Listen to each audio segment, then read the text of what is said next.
Instituto Nacional da Criança, registou em 2020, só em Luanda, mais de 2.000 casos de fuga à paternidade. Efetivos da Polícia Nacional, Forças Armadas e Bombeiros são os que mais fogem à paternidade, o que corresponde a 60% destes casos. Para inverter o quadro, o Instituto Nacional da Criança pretende propor ao Ministério do Interior que os profissionais com questões paternais mal resolvidas não sejam promovidos. A fuga às responsabilidades parentais constitui um problema cada vez maior na sociedade angolana. Em 2020, só na província de Luanda houve mais de 2.000 casos de fuga à paternidade, sendo na sua maioria protagonizados por efetivos da Polícia Nacional, Forças Armadas Angolanas e Bombeiros. Nós estamos há 2 semanas, só na estrutura central do INAC, nós já remetemos ofícios aos vários órgãos dos recursos humanos ligados ao Ministério do Interior, mais de 50 notificações, mais de 50 pedidos de comparência que envolvem vários efetivos da polícia, cujos filhos não estão a ser sustentados, cujos filhos não estão a ser alimentados. Estamos há 2 semanas, acima de 50 ou 60 solicitações de comparência. Sendo estes órgãos de proteção e segurança parceiros importantes no combate ao mal que penaliza a criança, o INAC propõe que nenhum funcionário do Ministério do Interior seja promovido caso fuja da responsabilidade parental. E vamos então começar a abordar estes temas. Antes de saudar os convidados, Dr. Laurindo, boa noite, seja bem-vindo. Muito Dr. obrigado. David Mendes, boa noite, seja bem-vindo também. Dr. Laurindo, comece por si. A fuga à paternidade é de facto um problema entre nós. É uma situação preocupante? Extremamente preocupante, muito preocupante. Muito preocupante porque há consequências sociais e psicológicas inerentes à fuga à paternidade. Em primeiro lugar, é necessário perceber que a família é a fábrica onde se fazem pessoas. E se a família é a fábrica onde se fazem pessoas, então nós precisamos de fábricas muito bem feitas. Isto é uma metáfora para dizer que nós precisamos de famílias equilibradas, psicologicamente e socialmente, para podermos ter sociedades equilibradas. Veja que as consequências são de várias ordens, porque a fuga à paternidade não é mais do que uma rejeição psicológica e social. E a criança, desde muito cedo, ela compreende que o pai rejeita, que o pai não a quer. E esse fenómeno de rejeição psicológica vai trazer consequências a nível do desenvolvimento emocional da criança, porque desde muito cedo ela começa a isolar-se, ela começa a viver uma angústia, porque sente e vive a ausência do pai. E, aditivamente, a criança começa a ter resultados negativos no contexto escolar. Fica com problemas ou desenvolve problemas de concentração, passa a ter um déficit de atenção e, em certo sentido, ela começa a interrogar-se. Quais são as razões que levam o meu pai a fugir, a não me querer dar os bens que eu tenho direito? E até pode desenvolver um sistema de culpabilidade à própria mãe. Ela começa a interrogar-se, o meu pai, talvez ele não nos quer ou foge de mim, porque a minha mãe deve ter comportamentos que fazem com que o pai, fuja de casa. Então, são fábulas psicológicas que a criança vai desenvolvendo e que têm consequências no seu futuro. Só para terminar, Sim. Nós somos produto daquilo que recebemos e não recebemos na família. Dr. David Mendes, que fatores podem ser apontados como razões que levem ao elevado número de fuga à paternidade no nosso país? São vários fatores. Um deles muito conhecido, o golpe da barriga. Outro fenómeno, a falta de confiança na parceira também. Golpe da barriga, Dr. David Mendes, o que quer dizer com isso? Pessoas que, sabendo que têm possibilidades económicas, procuram estar grávida para que ele sustente. Mas só os homens com dinheiro é que fazem filhos fora de casa? Normalmente não se procura a pessoa que não tem como conseguir sustentar o filho. Mas então se o homem sente prazer e faz o filho, tem obrigações? Não. Mas quando o doutor fala em fuga à paternidade, uma coisa, por mais que a mulher tenha feito... Não. Vamos aqui começar. O filho não é sim. só uma responsabilidade do marido ou do homem. Mas o que está a ser analisado aqui é o facto do homem fazer o filho e não assumir. Nós queremos, às vezes, fugir da essência da questão. A mulher também tem responsabilidade sobre o filho que faz. Sim, mas isso não descora a responsabilidade do pai. Nós, na nossa condição de advogado, uma vez passamos vergonha de uma senhora que estava a pedir alimentos e, coincidentemente, calhou na mesma sala de 3 maridos. E a juíza disse, quer dizer, você faz filhos para os outros sustentarem a sua boa vida.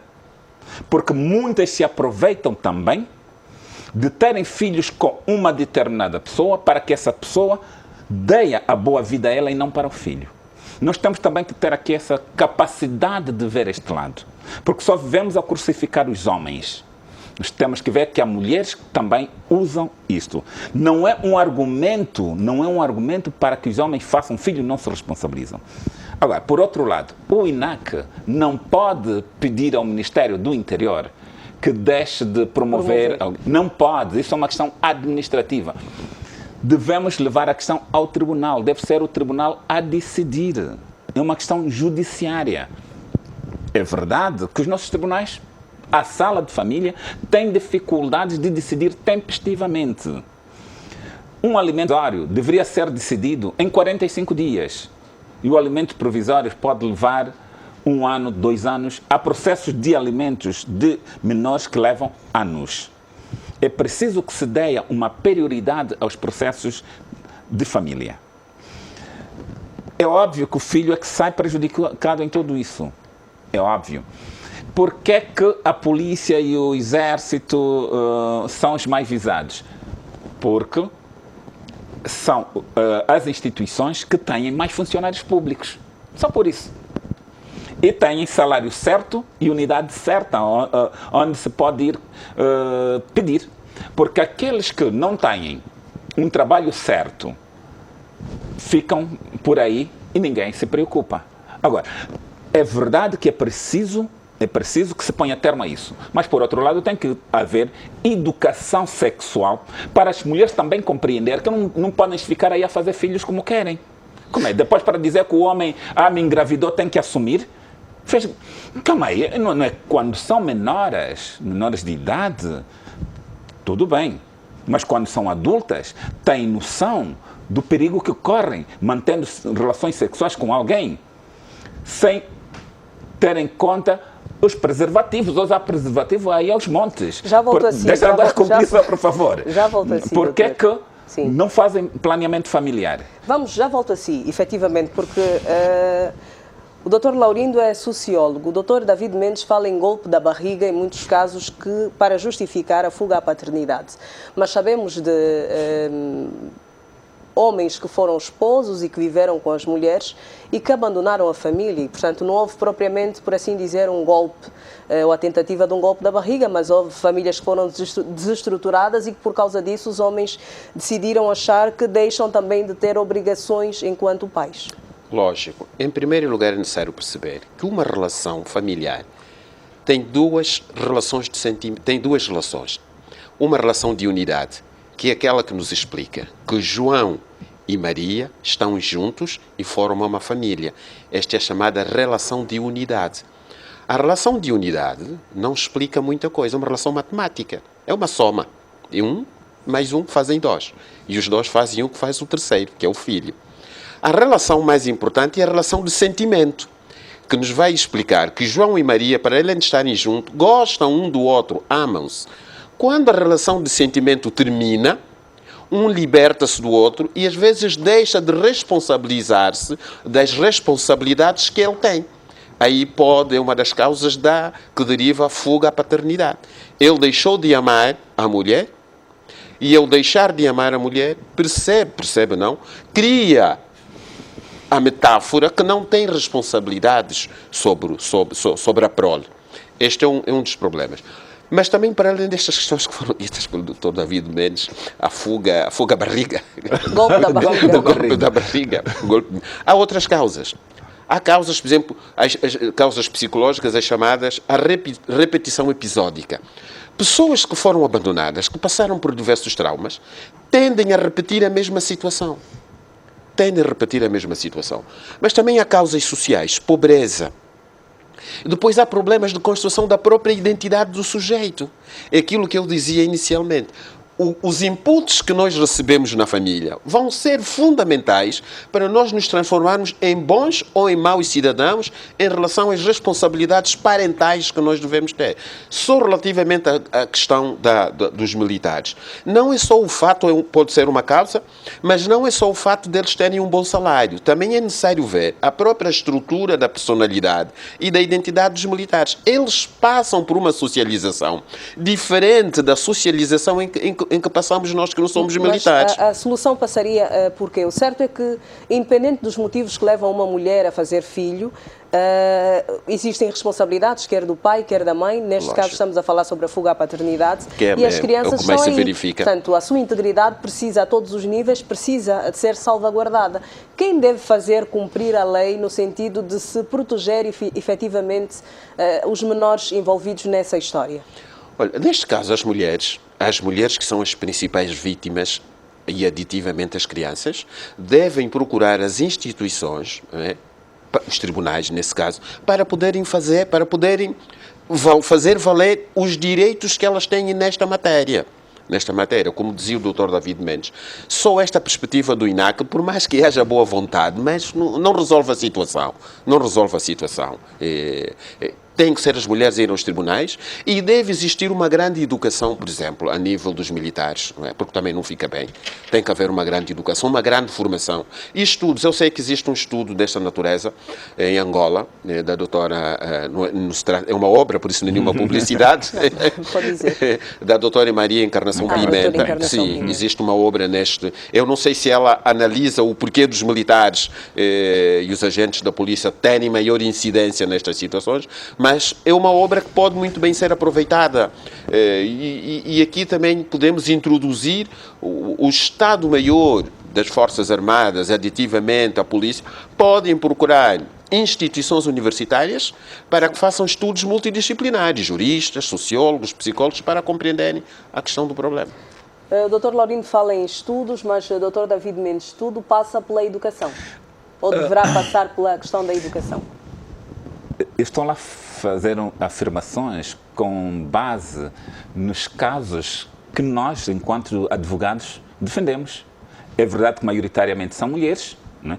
Mas também temos casos, não é, em que o indivíduo achou que tinha condições para ficar com o filho. A mulher diz que não quero. E porquê?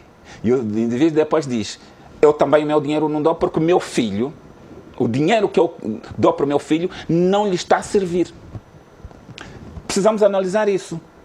Se o indivíduo tem um filho com uma terceira pessoa, dá o dinheiro para alimentar o filho, e o filho leva um nível de vida abaixo daquilo que o pai dá, calma aí. E depois vamos encontrar, às vezes, um problema da senhora que já teve relações múltiplas. Ou seja, tem filhos de outros relacionamentos. E, lamentavelmente, aquele pai que tem dinheiro, tem possibilidade para sustentar o filho, ele vai chegar e vai dizer, estou a sustentar o meu filho ou estou a sustentar os filhos dos outros? Nós precisamos analisar também isso. Mas pensa na hora de sustentar, não deveria pensar na hora em que se envolve com uma mulher que já tem filho de outras relações? Sim, por que a mulher também não pensou na consequência que poderia vir? Por que é o homem que tem que pagar a fatura? Doutor David, há umas frases interessantes em relação a estas coisas, não é? Por quê? Por que é o homem que tem que pagar a fatura? Porque a mulher também tem consciência, mulher também tem consciência que o filho deve ser programado, não pode ser inventado. No nosso caso, a solução para a fuga à paternidade passaria... Mas também é uma situação aqui que eu acho que passa pela dimensão humana. Então, como é que uma mulher que teve relações múltiplas, tem 3 filhos e depois faz um filho com um 4º homem, que sustenta o seu filho, a mulher recebe o dinheiro e faz a refeição apenas para o filho? Aí é que está. E ele vai perguntar, ele vai perguntar, mas eu estou a sustentar o meu filho ou estou a sustentar o filho dos outros? Mas o dinheiro dado é dinheiro perdido. Dinheiro dado é dinheiro perdido. Lógico, a família, a esposa ou ex-esposa, a mulher, que tem estes 3 filhos de outras relações e tem o filho de uma outra relação que está a sustentar, tem o direito, como mãe, com este dinheiro que dá, de olhar para a prole no conjunto, porque ela tem o conjunto, ela tem o todo, ela não vê a parte, ela vê o todo. Sim. E ao ver o todo, como mãe, porque há e isto está aprovado cientificamente, o processo de vinculação no quadro da parentalidade é muito mais forte na mulher do que no homem. O mito do maternalismo é muito mais desenvolvido nas mulheres, porque o processo de vinculação começa desde que a mulher engravida até o momento em que ela tem o parto, mas o processo de vinculação continua até a morte. É óbvio. Nos homens isso se desfaz com muita facilidade. Não afastamos então isso. não fica muito, não vejo como é que fica muito problema. Quando você exige que tem que responder pelo seu filho, é para ele ter uma vida condigna de acordo com aquilo que ele dá. Mas, doutor David Mendes, com todo o respeito, sem querer me na sua vida, não é isso, e espero que me entenda bem, esta situação também pode acontecer com o senhor. Ter uma relação anterior, divorciar-se, não é?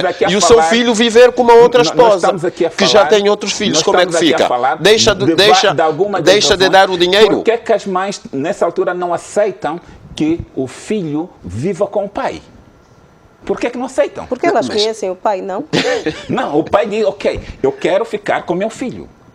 E às vezes até se tem outra relação, já falou com a mulher, eu vou receber o meu filho que está com a família, disse, pode trazer. Mas é um tribunal que resolve isso. Não, sim, a minha questão é, por que que as mães não aceitam entregar os filhos aos pais? Porque elas sabem por uma questão muito simples. Na verdade, senhores, precisamos seguir. Eu já percebi que esta fuga à paternidade, há muita coisa a ser dita, mas é bom, fica aqui a opinião dos senhores. Precisamos olhar para outros temas também.